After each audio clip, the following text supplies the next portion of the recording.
Part 1. You will hear a conversation between a senior librarian and a woman interested in working at the library. First, you have some time to look at questions 1 to 7.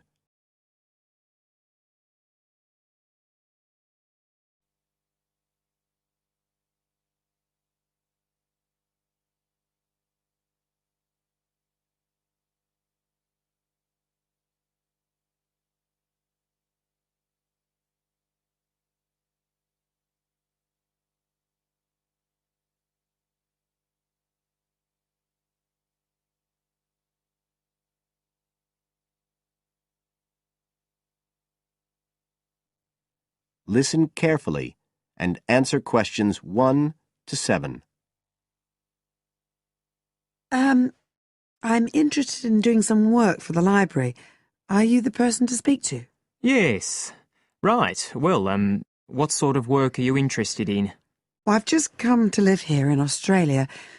I don't want a full-time job until my children have settled down, but I really need to get out of the house a bit. And I heard you need voluntary workers for various projects. Right. But I don't know if I have the right skills. Well, we do provide training. Oh! We always include an orientation to the library, together with emergency procedures.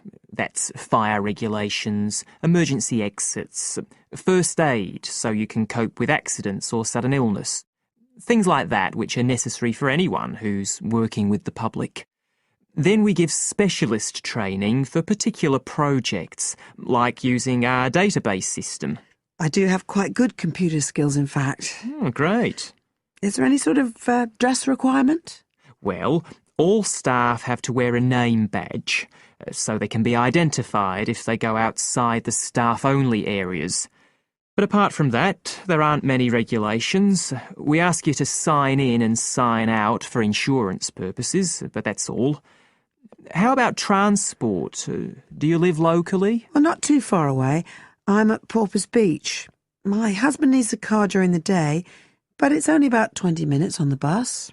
In fact, we can reimburse part of your travel expenses in that case. Oh! Would that be the same if I came by car? No, because parking is such a problem here. One thing we are looking for, though, is someone who can drive a minibus. No problem. So, do the projects involve going outside the library? Some, yes, but not all. We've just finished one which involved working with photographs taken of the area 50 or 100 years ago. It basically involved what we call encapsulation. Putting them in some sort of covers to keep them safe? Exactly.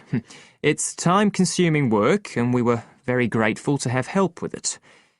Then, sometime next year, we're hoping to begin working on an initiative involving the sorting and labelling of objects relating to local history. We'll be needing help with the cataloguing. Oh, I'd definitely be interested. How about at present? Well, we have a small team who work to support those who are unable to read. Working with the blind? Yes, or other groups who have reading difficulties. We provide volunteers with equipment so that they can take books home with them and read them aloud onto CDs. We're gradually building up a collection that can be lent to those who need them. I can see it would be useful, but I'd really like to do some sort of work where I can get the chance to meet people. How about reading stories to children? That's done by our regular staff. But we do have another project. It's a very long-established scheme which involves helping those who are unable to have direct access to the library. Oh, I noticed someone with a trolley of books when I was at the hospital last week. That sort of thing. That would have been one of ours, yes. It's one of our most popular services.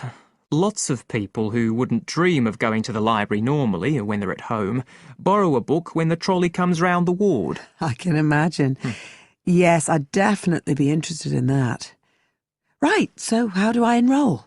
Well, we do ask all volunteers to commit themselves to a regular period each week. I could probably do 5 or 6 hours. Oh, be careful not to take on too much. But we do need someone for a couple of afternoons, from 2 to 4, so 4 hours altogether. That sounds fine. Before you hear the rest of the conversation,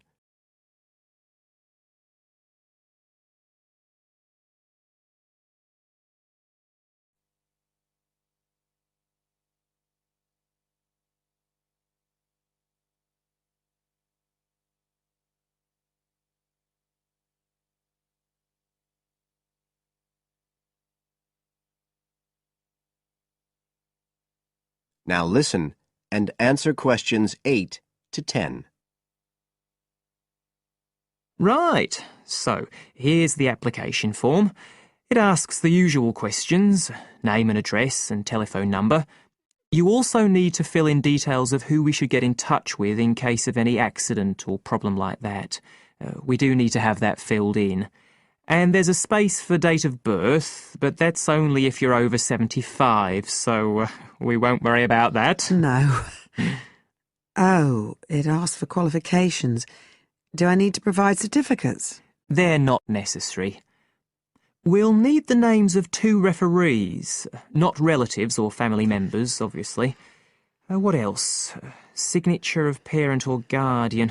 That won't be necessary, as I assume you're over 18. Yes.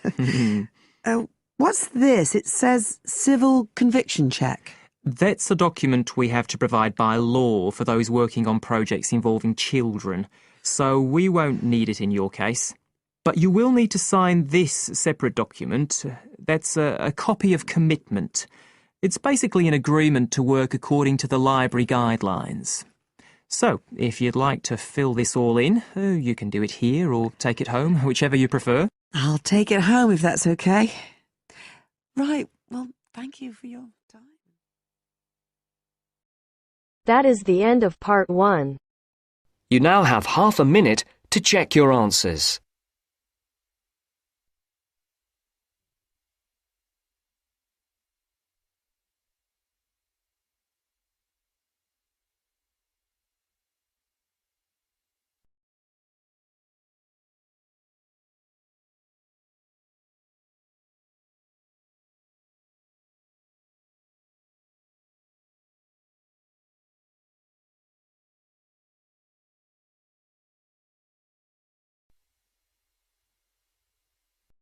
Part 2. You are going to hear an interviewer who is interviewing Alan.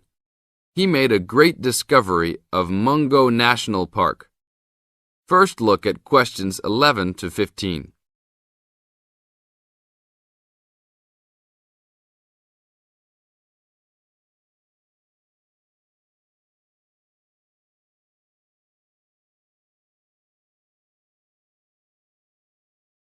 As you listen to the first part of the interview, answer questions 11 to 15. An event occurred in 1996 over a period of 3 days that attracted considerable attention at the time and led to a new find in Mungo National Park, which is the focal point of the Willandra Lakes World Heritage Area in New South Wales, Australia. I talked to Alan Moore, the organizer of this trip, about his experience. Alan, what was the purpose of your trip? Well, as you know, I love the outback and lead tours of people wanting to go into more remote parts of the country. However, I thought it was time for me too to have a holiday. So I packed up my family and we went to Mungo National Park. Why did you choose this location? It holds a record of Aboriginal life stretching back over 40,000 years. And of course, I wanted my young kids to be amazed by the main feature of the park, the remarkable Walls of China, as they're called, where wind and water erosion have exposed this long history. I see. What was the weather like? It was unusual for that time of year. The rain was just one continual downpour after another. We were always soaked to the skin. So we decided to cut our holiday short and only stayed 3 days in the end. However, it was eventful. The obvious problem was to get back to the nearest town, a small place called Burunga. But the dirt roads out there are always impassable after rain, so we settled down for a long, wet wait in the park. We didn't really mind because the scenery was so interesting. However, the kids wandered away without our noticing, and eventually we realized they must be lost. So we used our two-way radio to contact the park rangers and the police, and a helicopter was sent. Luckily, the kids were found within a few hours, but they'd made an important discovery. Now look at questions 16 to 20.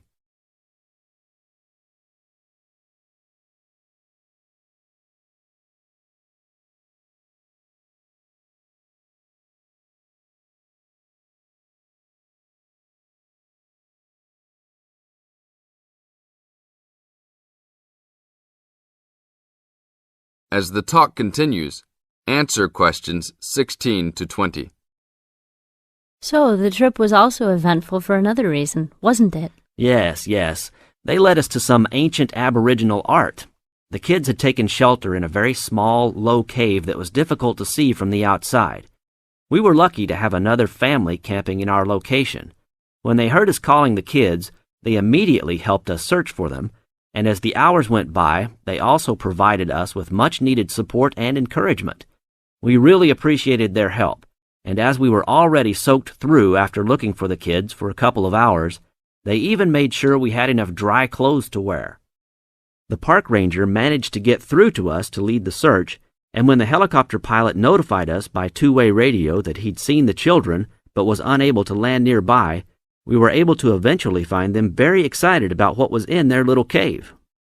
And what did you think of their cave? Well, after squeezing in, I must say I was impressed, and managed to take a few photos of it before we left.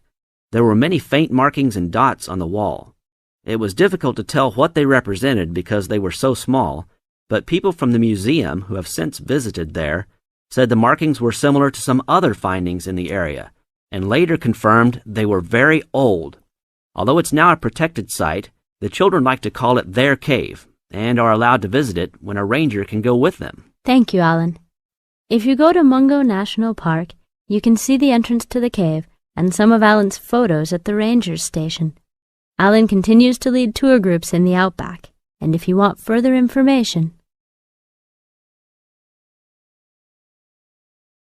That is the end of part 2. You now have half a minute to check your answers.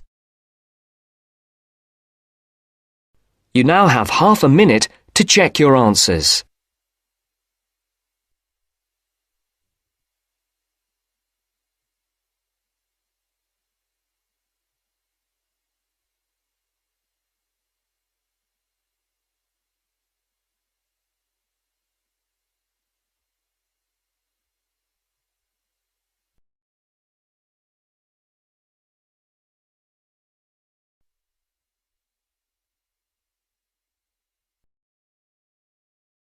Now turns to part 3. Part 3. You will hear a discussion between a student, Aldo, and his supervisor, Dr. Hurst, about his research assignment. First, you have some time to look at questions 21 to 23.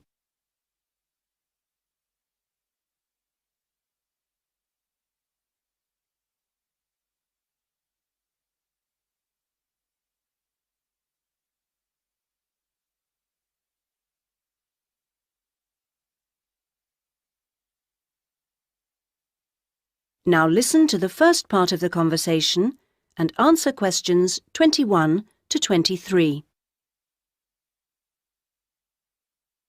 So, Aldo, how's it going so far with your assignment? Not too bad. You're looking at the community round here. That's right. How people perceive the community they are in. Have you made much progress? I conducted quite a lot of interviews on the street with local residents. Their responses are interesting. I haven't got quite as many yet as I'd like. I had wondered if I'd have language problems, particularly with the different accents. I seem to have managed, though. Having to work in the open has made it harder, and with the cold weather there's been recently, people don't necessarily want to stop and talk like they do if it's nice and sunny. That's something I've had to deal with. Of course, some people are too busy to stop and talk, but that's okay. I see. So, have you formed a good overall picture of how people view the community? To an extent. I've certainly talked to plenty of older people. I guess they may have more time to talk. I still don't really have enough young mothers, though. I've managed to get enough older mothers and children through the schools. That's something I had been worried about. Well, that shouldn't be too hard. Now, how are you going to deal with all the data you've collected? That's the difficult part. I guess I need to run some analyses, but I'm rather unclear about what methods to use. You've told me you're confident about using computers, so you just need some input on choosing programs. You should attend a statistics seminar. They're held every Friday after the methodology seminars in room 105. That should help you to select an approach. Oh, good. I'll do that. Now you have some time to look at questions 24 to 30.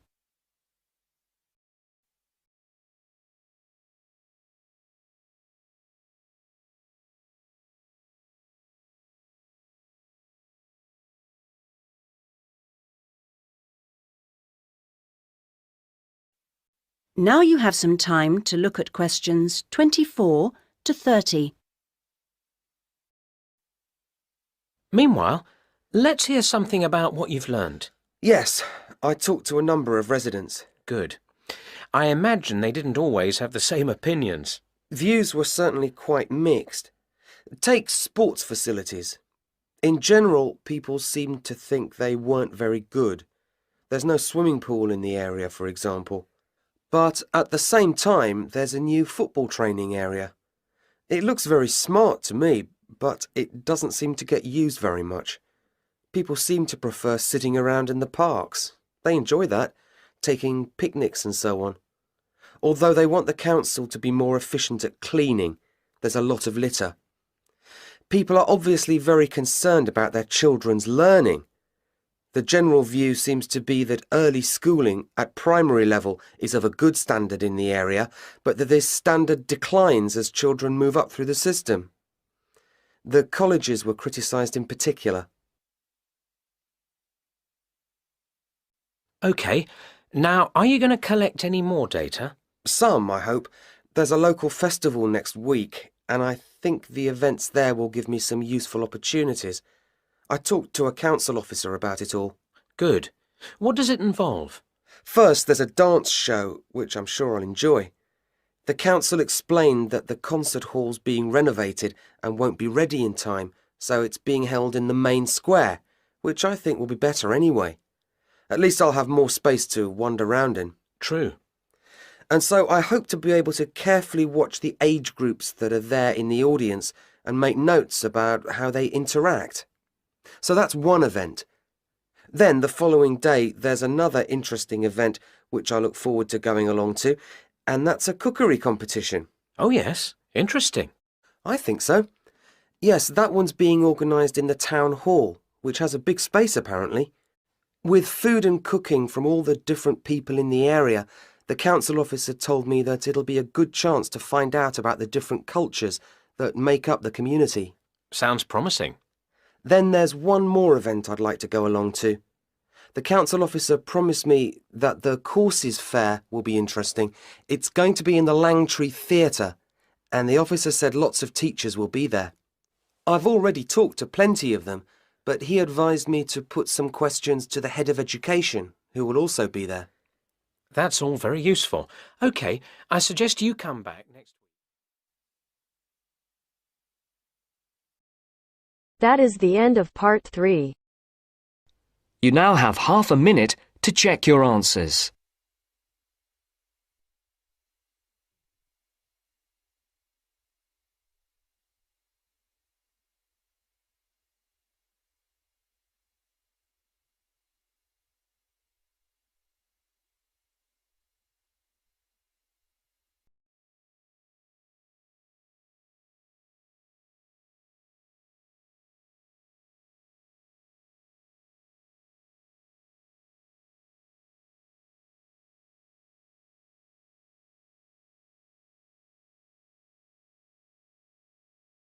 You are going to hear the first part of a lecture on American culture and American customs. First, you have some time to look at questions 31 to 40.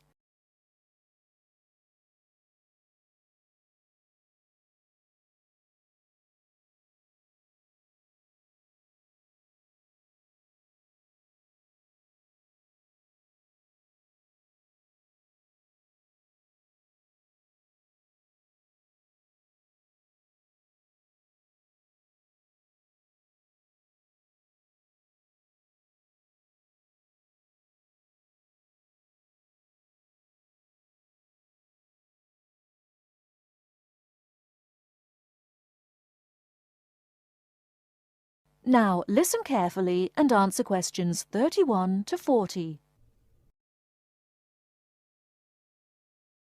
Well, last week we talked about American education, and today I'm going to discuss American values, characteristics, personal habits and courtesies. Keep in mind as you are listening to this lecture that your goal is to understand, not to emulate or judge. Just briefly, I'd like to mention that there is a remarkable ethnic diversity in the United States.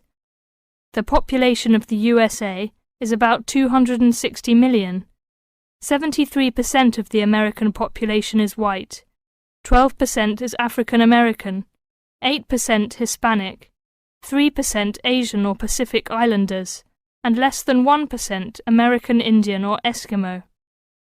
Many Americans resent generalizations being made about them because Americans see themselves as very unique and individualistic. On the other hand, Americans tend to lump foreigners together into one lot and condescendingly view foreigners as people who are not as intelligent or sensible as Americans. Despite Americans' dislike of generalizations and their ethnocentric point of view, it becomes evident that they are indeed American. Americans value individualism, independence, informality, directness, punctuality, achievement, and competition. Individualism is probably the most highly esteemed value in the American culture and an important key to understanding American behavior. In the historical development of the country, individuality was crucial for survival. If you asked Americans to characterize the ideal person, they would probably use adjectives such as autonomous, independent, and self-reliant. Persons tend to be viewed as individuals rather than as representatives of a family or a group. Here are some examples of how this value affects behaviors. 1. If a group of friends go to a restaurant, everyone wants to pay their own way. In other words, they want to have separate checks and not be someone's guest. 2. In friendships, which seem to initially develop more quickly in the US than in other cultures, the Americans may feel uncomfortable if you give them more help than they need. This is a tendency to draw back and see dependency as weakness. In some ways, the stress on the individual rather than the family or group has led to a more informal society. Sometimes this lack of formality is viewed by members of other cultures as a sign of lack of respect. But that is not the intention in the American value system. This informality is even more predominant on the university campus than in other segments of society. Some ways in which you might see this value expressed in behaviors are: 1. You will generally be on a first-name basis with other students, in spite of any age differences. 2. Dress is very informal on campus. 3. Language is informal and sometimes confusing. Phrases like "see you later" and "drop by any time" are not meant literally. They are informal ways of saying goodbye. Americans are direct. Honesty and frankness are more important to Americans than saving face. They may bring up impolite conversation topics which you may find embarrassing, too controversial or even offensive. Americans are quick to get to the point and do not spend much time on formal social amenities. This directness encourages Americans to talk over disagreements and to try to patch up misunderstandings themselves, rather than ask a third party to mediate disputes.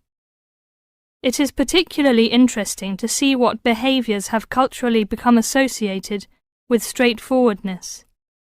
1. A firm handshake somehow has come to be interpreted as a sign of sincerity. 2. Looking at a person when you speak to him or her gives an indication of honesty. 3. In a question of honesty versus politeness, honesty wins. It is considered better to refuse graciously than to accept an invitation and not go. 4. You will be taken at your word. If you refuse food the first time it is offered, to be polite, it may not be offered again. An American will not know that your initial refusal is politeness. Great value is attached to time in the US. Punctuality is considered an important attribute.